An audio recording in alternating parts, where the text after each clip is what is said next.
वनवास के समय एक बार पांचों पांडव खाना खाने के लिए बैठे थे। द्रौपदी ने पांचों भाइयों को खाना परोसा ही था कि तभी एक वृद्ध व्यक्ति वहां आ गया। उसकी हालत बहुत ही दयनीय थी। उसने पांडव पुत्रों को बताया कि वह अपनी बेटी के ससुराल जा रहा था, लेकिन रास्ता भटकने के कारण पिछले 2 दिन से भूखा प्यासा इस जंगल में भटक रहा है। ऐसा कहकर वृद्ध ने उनसे थोड़ा भोजन देने का निवेदन किया।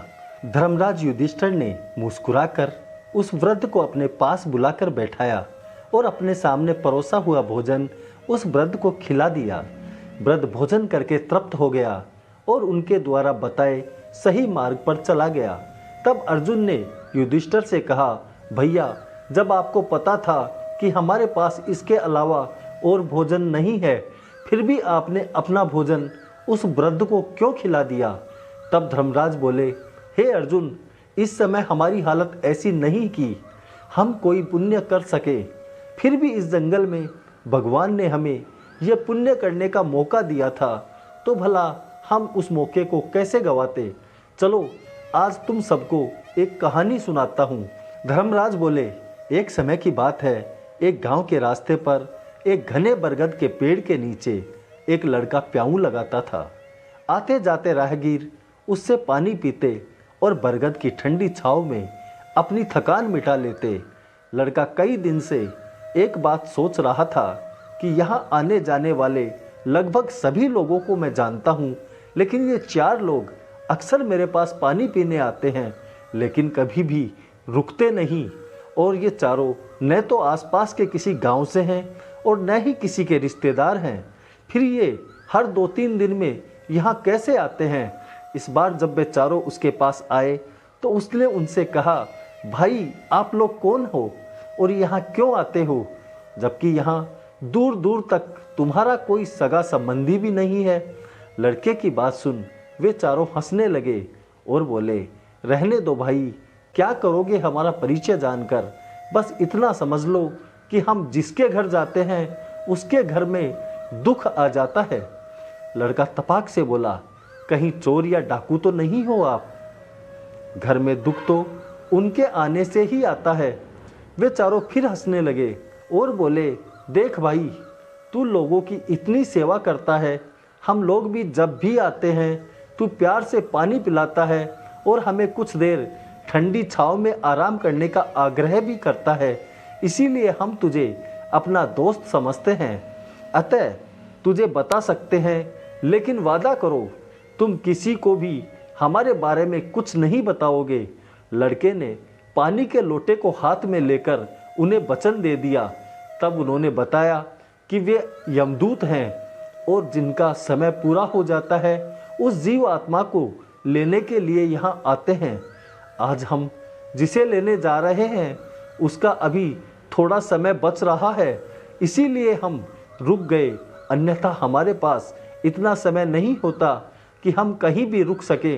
लड़के ने विनम्र होकर कहा, अगर आप यमदूत हैं तो आपको तो सबकी मृत्यु के समय और कारण का पहले ही पता चल जाता होगा। यमदूत बोला, ये सब लेखा जोखा चित्रगुप्त जी के पास रहता है, हमें तो वही फाइल दी जाती है जिसका समय पूरा हो गया हो। लड़के ने पूछा, तो क्या आप लोग किसी और की फाइल नहीं देख सकते हो? यमदूत ने कहा, नहीं, ऐसा नहीं है, हम चाहे तो देख भी सकते हैं। लड़के ने निवेदन किया, भाई, अब की बार आओ तब कृपया मेरी फाइल देखकर आना। यमदूत बोले, ऐसा मत करो दोस्त, हमें नियम तोड़ने को बाध्य मत करो। दूसरी बात, ये सब जानकर इंसान जीते जी मर जाता है, हम तुम्हारे साथ ऐसा नहीं कर सकते। लेकिन लड़का जिद करने लगा तो यमदूत उससे वादा करके चले गए। कुछ दिन बाद यमदूत वापस आए तो बहुत उदास थे। एक यमदूत के तो आंखों से आंसू बह रहे थे। लड़के ने उन्हें पानी पिलाया और रोने का कारण पूछा। यमदूत बोले, हमने तुम्हारी फाइल देखी थी, हमें बहुत दुख हुआ ये देखकर कि ऐसे धर्मात्मा और सेवाभावी बच्चे की मौत इस तरह लिखी है। लड़के ने कहा, घबराओ मत, बताओ, मैं बहुत हिम्मत वाला हूँ, निसंकोच होकर बताओ। यमदूत बोला, कुछ दिन बाद तुम्हारी शादी होगी और स्वागरात से पहले जब तुम अपने कमरे में जाओगे, उसी वक्त सीढ़ियाँ चढ़ते समय तुम्हें एक सांप डसेगा और तुम्हारी मौत हो जाएगी। बताते हुए सारे यमदूतों की आंखें नम हो गई, लेकिन जो यमदूत काफ़ी देर से रोए जा रहा था, लड़के ने उससे पूछा, भाई तुम मुझे इतना प्यार करते हो कि इस बात पर इतना रो रहे हो? यमदूत बोला, दोस्त बात सिर्फ प्यार की नहीं है, तुम्हें सांप बनकर डसने की जिम्मेदारी मुझे दी गई है। इसीलिए मेरा अनुरोध है कि तुम शादी ही मत करना। अगर तुम शादी नहीं करोगे तो इस अल्पायु मृत्यु से बच जाओगे। यमदूत अपने काम पर चले गए। कुछ दिन बाद लड़के के घर वाले उस पर शादी का दबाव बनाने लगे। कुछ दिन तो लड़का मना करता रहा, लेकिन फिर चारों तरफ से दबाव पड़ने लगा और उसकी मजबूरी ये थी कि वादे के मुताबिक वह यमदूतों से हुई बातचीत किसी को बता भी नहीं सकता था। आखिर उसने शादी के लिए हाँ कर दी। धूमधाम से शादी हो गई। ऊपर चौबारे में दुल्हन सज धज कर बैठी थी। दूल्हे के लिए खाने का थाल सजा रखा था। जैसे ही दूल्हा बना वो लड़का कमरे में जाने के लिए सीढ़ी चढ़ने लगा, वही यमदूत सीढ़ियों के बीच मिल गया। आंखों से आंसू बह रहे थे। रोते हुए बोला, माफ़ करना मित्र, मुझे भी अपना कर्तव्य निभाना है, लेकिन अभी 12 बजने में 1 घंटा बाकी है। अगर तुम अभी इस सीढ़ी से आगे जाओगे तो मुझे तुम्हें डसना ही होगा और तुम्हें 12 बजने तक तड़पना पड़ेगा, क्योंकि तुम्हारे जीव को मैं 12 बजे से पहले नहीं निकाल सकता। अतः 12 बजे तक हम दोनों यही बातें कर लेते हैं और 12 बजने से ठीक 1 मिनट पहले मैं तुम्हें डस लूँगा ताकि तुम्हें तड़पना न पड़े। लड़के ने गर्दन हिलाकर यमदूत की बातों से सहमति जता दी।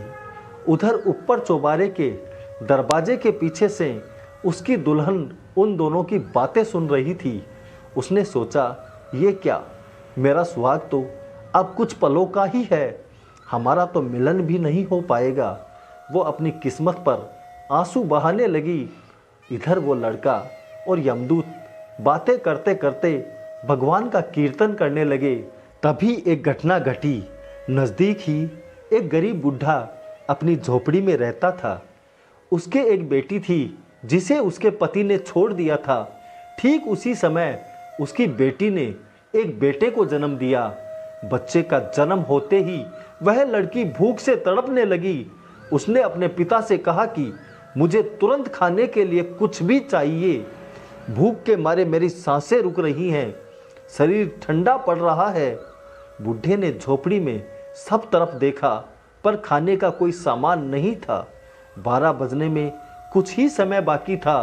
बूढ़े ने कहा कि इस समय गांव में भी सब सो गए होंगे, इस समय तेरे लिए खाना कहाँ से लेकर आऊं? लड़की ने कहा कि अगर कुछ खाने को नहीं मिला तो मैं इस बच्चे को खा जाऊंगी। बुढ़ा उसे कुछ देर रुकने के लिए कहकर जोर जोर से आवाज़ लगाते हुए गांव में घूमने लगा। अरे कोई है, मेरी बेटी भूख से तड़प रही है, कोई उसके लिए खाना दे दो, नहीं तो वो मर जाएगी या अपने बच्चे को खा जाएगी। कीर्तन में मस्त यमदूत और वो लड़का तो बूढ़े की आवाज़ नहीं सुन पाए, लेकिन उसकी दुल्हन ने बूढ़े की आवाज़ सुन ली। उसने सोचा, मेरा पति तो अब कमरे तक पहुंच नहीं सकता, उसे तो सीढ़ियों में ही मरना है, तो फिर ये खाना क्या काम आएगा? इस खाने से अगर किसी की जान बचती है तो वो ही अच्छा। ऐसा सोच वो नई दुल्हन चौबारे के दूसरी तरफ से जाकर वो भोजन उस गरीब बूढ़े को दे आई। 12 बजने में 5 मिनट ही बाकी थे कि बुढ़ा खाना लेकर पहुंच गया। उसकी बेटी ने खाना खाते हुए बुढ़े से पूछा कि इतनी रात को इतने स्वादिष्ट पकवान तुम्हें कौन दे गया? तब बुढ़ा बोला, अंधेरे में चेहरा तो मुझे दिखा नहीं, पर कपड़ों से कोई नई दुल्हन लग रही थी। बेटी बोली, जो भी हो, भगवान उसे अमर सुहाग दे। वो खाना खाते हुए हर ग्रास के साथ खाना देने वाली उस दुल्हन को सैकड़ों आशीर्वाद देती जा रही थी। उधर 12 बजने से ठीक 1 मिनट पहले यमदूत सांप बन गया। और उस लड़के को डसने के लिए फन का प्रहार किया, मगर ये क्या, उसका फन उस लड़के तक पहुंचने से पहले ही किसी चीज से टकराकर रुक जाता। 2-3 असफल प्रयास करने के बाद यमदूत बोला, मित्र ये क्या हो रहा है, मेरे साथ आज तक ऐसा कभी नहीं हुआ, तुम कुछ पल रुको, मैं यमराज से पूछ कर आता हूँ। पसीने से लथपथ यमदूत यमराज के सामने उपस्थित हुआ। एक श्वास में उन्हें सारा किस्सा कह सुनाया। सारी बात जानकर यमराज चिंतित होकर बोले, ऐसा विचित्र केस तो मेरे पास भी पहली बार ही आया है, मेरे पास इसका कोई समाधान नहीं है।